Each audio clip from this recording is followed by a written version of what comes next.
Hey, and welcome back to day 8 of the Archer video sew along. In today's lesson, I'll be showing you the first of 2 methods for attaching the yoke to your shirt. This is the method described in our pattern instructions, and it's very straightforward with no fancy tricks. Grab your fronts, your back, and your yokes, and let's get this yoke attached. Lay out both yokes. One of these will become the outer yoke, and one will become the yoke facing. It doesn't matter which is which unless you've specifically cut them with that in mind. Examples of this would be if you had a plaid fabric and you cut the outer yoke on the bias and the inner yoke on the straight grain. I cut both of mine the same, so it doesn't matter which one is the yoke and which one is the yoke facing. Now I'm going to be stitching inside the seam allowance because, as we learned in the last video, I forget to set my stitch length back all the time. So our stitching line, our seam line, is a 1/2 inch from the cut edge. So I'm just going to be stitching at 3/8 of an inch from the cut edge. And there's no need to back tack at the beginning or the end. This is not a structural seam. So since it's temporary, it doesn't matter.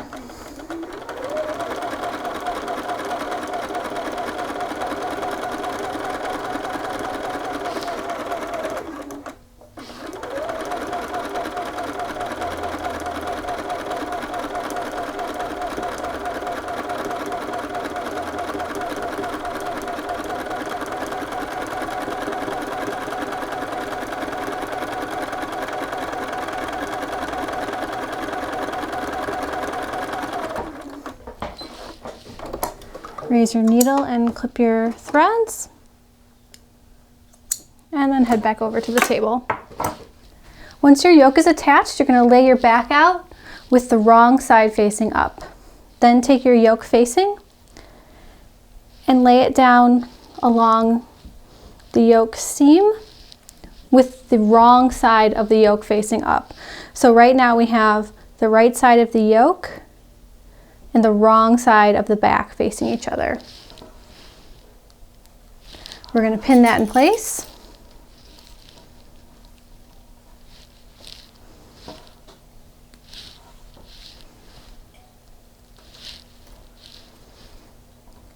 Then we're going to head over to the machine and stitch along the seam line. All right, so this is a structural seam, so we are going to want to back tack.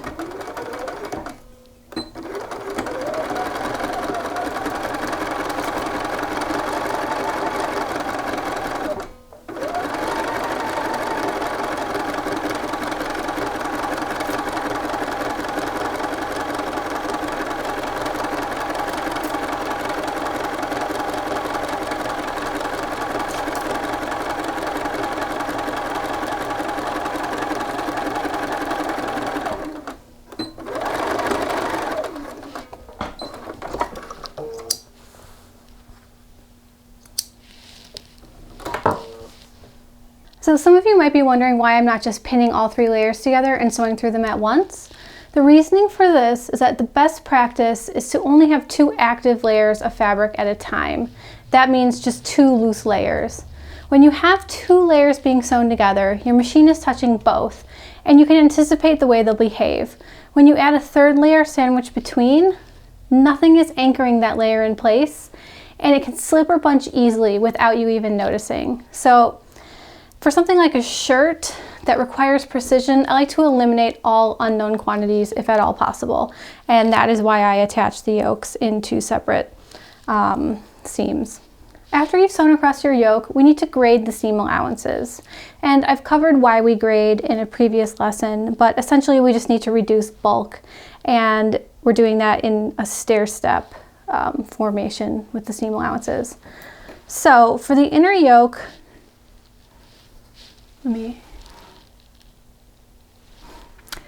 So for the inner yoke, I just grade that down to about 1/8 of an inch.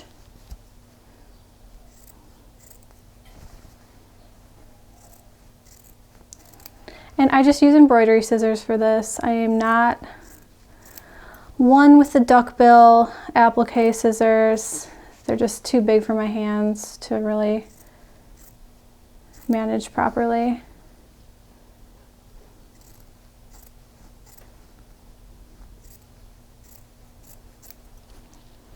Then the second layer, which is the actual back, we're going to cut about 1/8 of an inch off of that. So we're essentially grading the seams into thirds.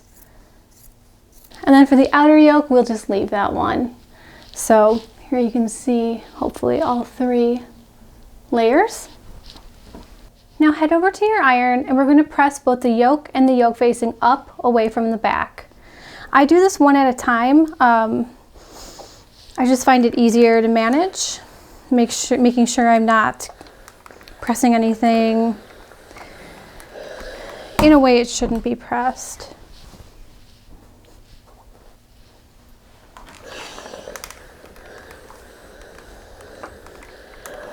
Our next step is to top stitch across the back, and we'll be doing that through the yokes, 1/4 of an inch away from this seam line. So we'll be going right along there.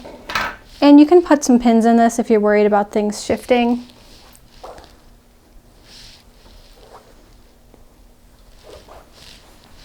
Now, I don't typically sew with the bulk of my project under the machine, but the way that this machine works, because of the width of the feed dogs, the 1/4 inch foot is only 1/4 inch on one side, so I need to line that up. So that's why I'm doing this. So you, again, don't need to back tack. You're just going to stitch across.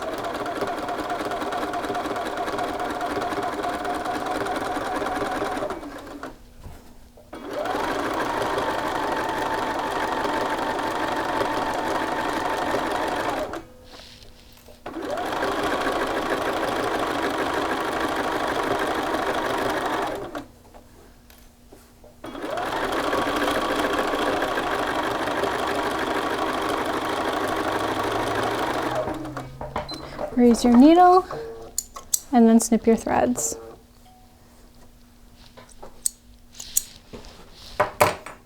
All right, the back is now attached to the yokes and it's time to sew the front yoke seams.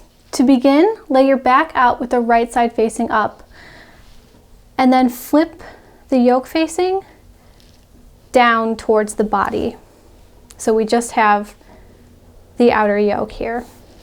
Now, lay the fronts face down and align that top seam allowance.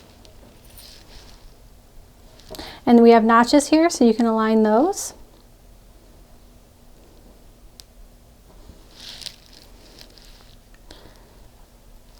And there'll just be the tiniest amount of easing from the front. We rotated a bit of room out, so there was no dart. We rotated that up into the yoke. So that's why there's easing there.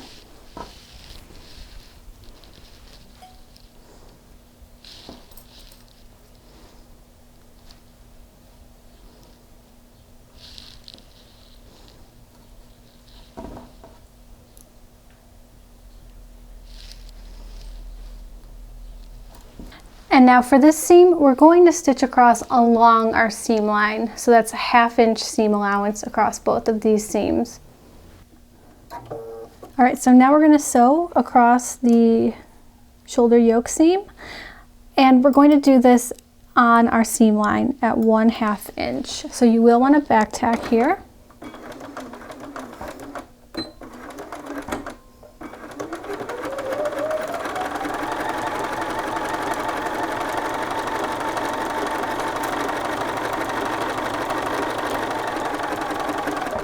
And again at the end. Then you'll just move over to the next seam. Again, back tack.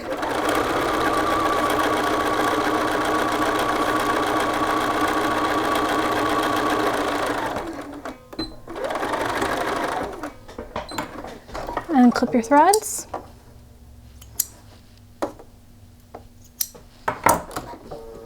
Now we need to grade these seam allowances. So again, I'm just going to cut this one down to about 1/8 inch.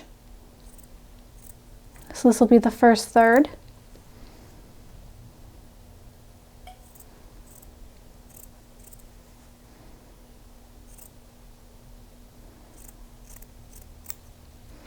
Then the second layer, it's the second layer, it's the only other layer right now, but once we attach the other yoke, that will be the third. So Just cut that by 1/3.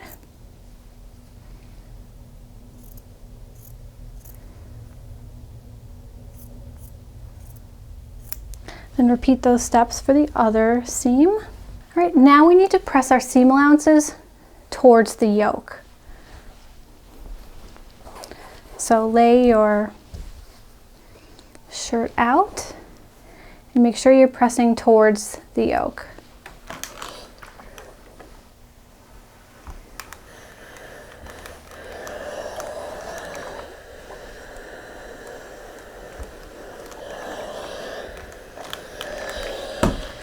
Then flip your shirt over.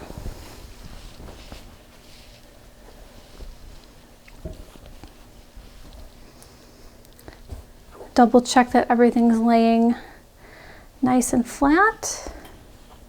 You can give it another press at this point if you like.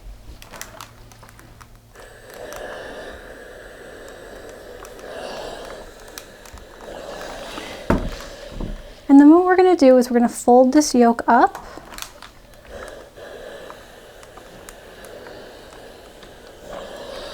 So this is another case where you're going to want to fold the seam allowance under, but make sure it just covers the seam line right here.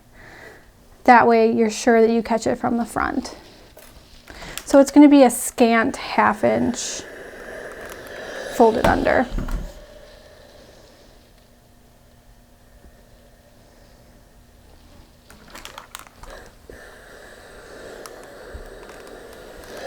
So fold that under and then secure it in place.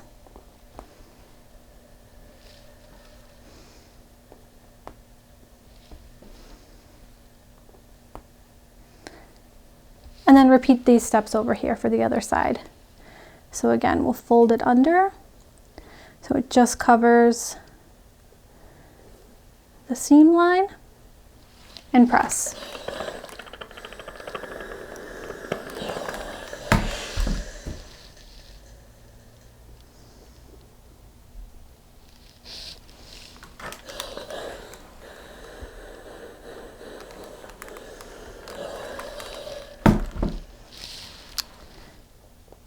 Secure that in place.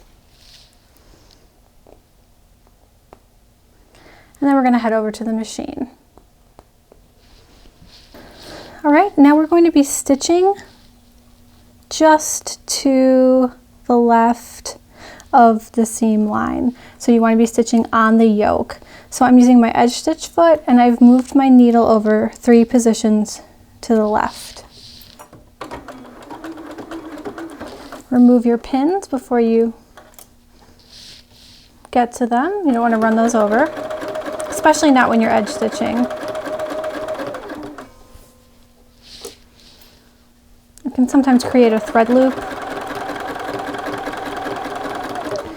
or a looser stitch because you're going over the metal, and it's just not a great look for top stitching.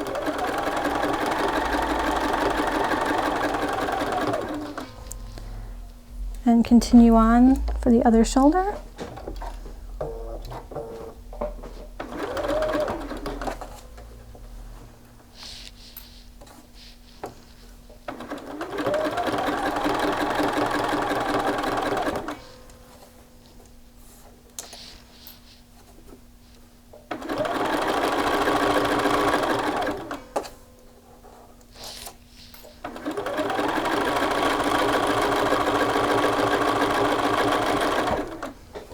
Raise your needle, clip your threads.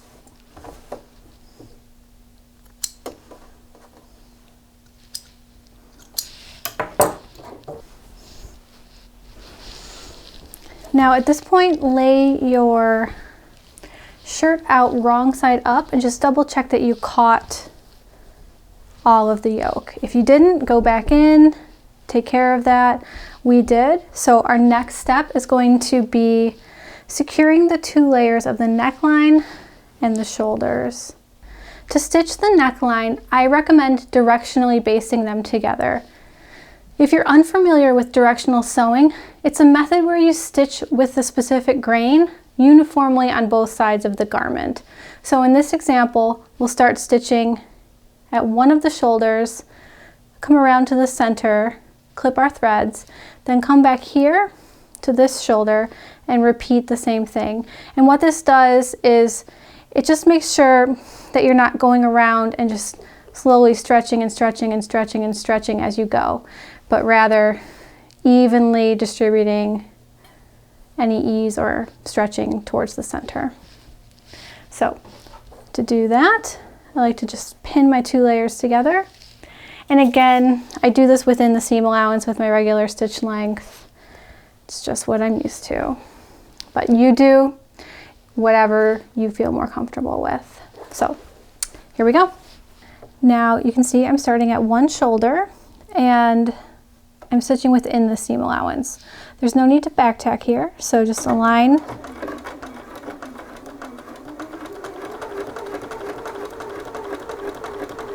and stitch. And you don't want to, since we're basting, we don't want the neckline to stretch out of shape, so don't pull, just kind of guide the fabric gently over to the center. When you get to the center, lift your needle, trim your threads, and then repeat for the other side. So I'm flipping my garment over, aligning my neckline, and stitching.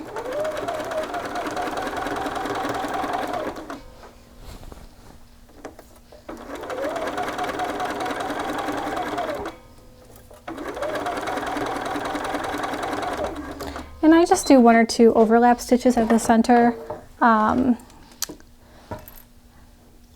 That way it doesn't stretch out at that point. All right, so now we just need to stitch along the shoulders. For the shoulders, I start at the yoke and I just stitch towards the front.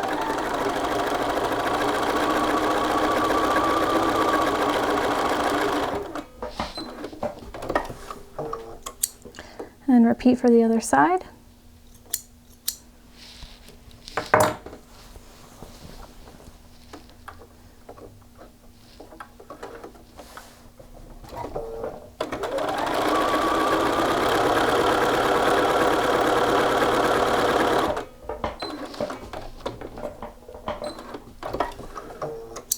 And that is it.